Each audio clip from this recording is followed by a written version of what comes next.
it is nice to have actual Star Wars content without having to have Sith Lords and Jedi and Yep. lightsabers, which we all love. Don't get me Good wrong, point. but at least they make references to it, like in this last episode.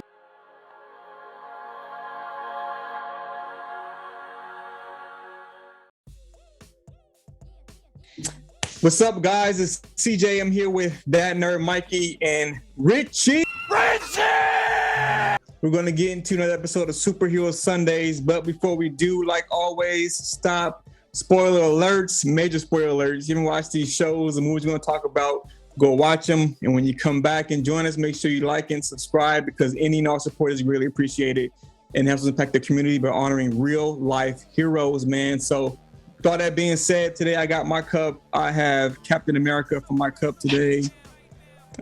Richie didn't bring his cup, man. I got my cup. Dang it. How can you forget your cup, bro? Fail. Well, cheers to Mike with his Thanos cup. Always Thanos. Fail. Always. Because what? He was what? Always right. Just like He was me. right. All right, man. Let's go have some fun with these topics, man. So that nerd Thanos. That nerd Thanos, man. Always right. Mhm. All right, let's have some fun. Man, Star Wars is back. Andor is the new thing for Star Wars. I've been seeing nothing but pretty positive things about Andor. Even for me, I think it's a good show. It's a good, solid show so far. And yeah, it's good to have some Star Wars content, man. Some good Star Wars content. So I'm gonna go Richard first, man. He's the Star Wars guy. Just overall, so far, man, are you enjoying the show? Is it too slow for you? What do you think about it, man? Yeah, I'm fairly enjoying the show. It's keeping me on the edge as far as what's going on. It's making me guess or keeping me guessing what's going on. It is nice to have actual Star Wars content without having to have Sith Lords and Jedi and lightsabers, which we all love. Don't get me Good wrong, point. but at least they make references to it, like in this last episode. I forgot his name, but Skarsgård's character gives Casey and the Kyber crystal, and that's kind of cool because we haven't seen a Kyber crystal, at least not in any of the movies or shows. Just maybe the animated series. That's about it, but nothing live. So to actually see it live, it's kind of cool. And I sit there and thinking like, I want one. Isn't that little necklace look? Yeah, it's pretty slick. Yeah. But other than that, it's interesting. Where the story's going to, where it's going towards, and how it's all coming together. Andor's like this new guy in this group of mercenaries who's gonna attack or try to steal, right? Some payroll or something like that, right? From not the rebellion, but the First Order. No, you can't say Empire. First Order. Empire. Thank you. That's the word. And just to see their personalities clash and see how they're getting to know each other, and you're getting introduced to new characters as well. Like the Skeen. I recognize him from the Punisher series as Oh yeah. I know who you're talking about. He's Micro in Micro. Thank you. So other than that, that's the only people I really recognize outside. So, but yeah, I am enjoying it. In the back of my mind, it is there knowing that the fate of Casey and Andor. So that is kind of saddening in to a certain degree. Mhm. But to see how he got involved with the Republic, or the rebellion, I should say, it's an interesting story in itself. So we'll see how it unfolds. Yeah, I think it's been a good story so far. Mike, what do you think, man? This is a new characters. Well, not really new per se, but a new world building kind of. It's just a new story, man. What do you say about Andor so far? Listen, Uh-oh. like I said this before this show came out, that the show is going to be a hit because of it being new characters new story. The timeline really doesn't really have to fit into what they originally started to. Yeah, sure, it needs to be before Rogue One, but really it could be anywhere else. And just like Mandalorian, it's just good because they have free range of how they tell this story with these new characters, how they give you their backstory, how they give you their current story, and how they're building them to be in the movie Rogue One that you love. Because let's be honest, Rogue One is probably the best Star Wars movie that's come out since the original trilogy, if not better than some of the original trilogies. So the fact that they're giving us more backstory, more context to something that well polished is great. Just like when we talked about how Kenobi gave us those backstories, the context of some of the things that they said in episode 4, it's doing the same thing for Rogue One. And I love the tone that it set right away in episode 1, where he was right away, still not in the Republic yet, just him being whoever he is, being, caught in the middle of things, that he gets in the tussle with these people that are in the Empire, and he accidentally kills one, and then he's thinking, well, I already killed one, I have to kill the other one. So he kills them both, and it's like, I like it. Yeah, I like it started off hot. I started off hot, man. I want to see something like a spy thriller type of action, like political drama. Like, this is what I want from a Star Wars show. And then the second episode, where it started giving you more of his backstory, or where he came from, and how it's connecting the two. How he was in this mess, or in his origin story, and then the mess that he is now, and then somebody came to save him, to bring him into the Republic, or to the rebellion or resistance, just like that lady came and took him and brought him into the new age to learn, modern technology and that sort of thing. So it's there. The narrative, the parallels are there. It showed it to you. It was emotional. It was everything you ever wanted. And that's just to begin the series. Yeah. It brings you in. It tells a great story. It brings into something that you really needed to give more backstory. It makes Rogue One even more emotional, how he is in that movie. Yeah. And when he's in this next episode, where they're setting up this heist, and like I said in my post that you retweeted and you talked about, the one thing that this show is doing, what Kenobi could not, is use an episode to set up tension, to show how heavy and how serious this mission is.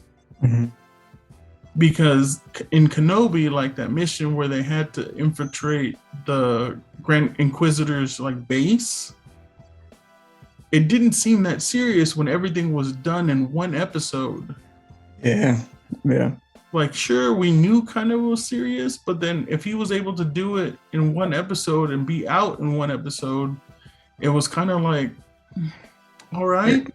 Yeah. But this one, they're setting up all this tension between not just the fact that they're getting ready to do this mission, but between individual people, because they're like, why is this new guy here? And then you're starting to get the context and the backstories for all the individuals that are involved, why they see him as a threat, why that got resolved. Like, everything is showing the tension, the build up for this mission that's going to be like, this is going to make or break it. Yeah. And you're like, I cannot wait for it.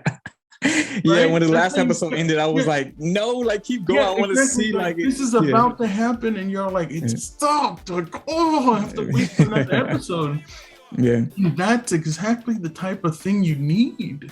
Yeah. You need it, because when you show it and it actually goes through and it works out, because as we know, it has to work out, because the show is supposed to be successful, and Cassian is supposed to be this hero and that sort of thing. That at the end of it, you're gonna feel that feeling of satisfaction, like this, like some kind of weight is lifted off your shoulders. Where in Kenobi, sure, it was a great series, but you didn't get any of that. Yeah, I feel like with this show, they had to approach it differently than they did with Kenobi, because with Kenobi, you have these iconic characters that we all have like a soft spot for, Darth and Kenobi. So it's like the story can just go and you're going to, be tuned in because you want to see your favorite characters. With this one, these are unknown people. They're not really important people. So you have to have a great story for you to tune in, for you to want more from it. Like I said, they're building that tension. You get in the backstory of here, this, and there, but it's actually really good story, good action, just some good dialogue here and there. And it's like, okay, it's making you tune in, making you want more because of how great the story is. With Kenobi, they can get a pass with just having those characters on the screen. Yeah, that is true. But just think of how much better the show could have been if they had that build-up and tension. Because if you remember in the beginning, when we talked about what we expect to see from Kenobi, we talked about how great would it be for that tension to have, where Vader's getting ever so closer and closer to Kenobi, but every time Kenobi's making these choices that are just getting him the right choices to get slipping by, and Vader getting closer and closer and closer, but at the same time getting further away as he's hitting these obstacles, and to the point where it's like by the time he gets there, Kenobi's already flying away and getting away, and it's just like that tension would have been great to have.